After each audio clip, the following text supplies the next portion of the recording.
Jesawada police દ્વારા અંતરિયાળ વિસ્તારમાં નાઇટ વિઝન ડ્રોન કેમેરાની મદદથી પેટ્રોલિંગ હાથ ધર્યું।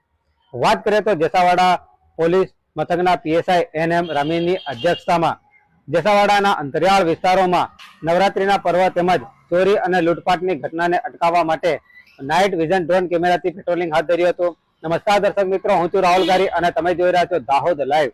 હવે વાત કરીએ તો ગરબાડા તાલુકાના જેસાવાડા પોલીસ સ્ટેશન વિસ્તારમાં આવતા અંતરિયાળ વિસ્તારોમાં જેસાવાડા પોલીસ મથકના પીએસઆઈ એનએમ રામીના માર્ગદર્શન હેઠળ પોલીસે નાઇટ વિઝન ડ્રોન કેમેરાથી પેટ્રોલિંગ હાથ ધર્યું હતું।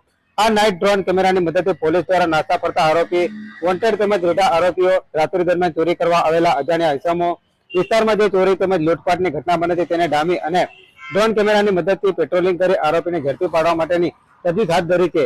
તેમજ આજથી શરૂ થતા નવરાત્રીના પાવન પર્વે જેસાવાડા પોલીસ વિસ્તારમાં અઘટિત બનાવ ન બને તે માટે તમામ પ્રકારની તૈયારીઓ જેસાવાડા પોલીસ દ્વારા કરી દેવામાં આવી છે અને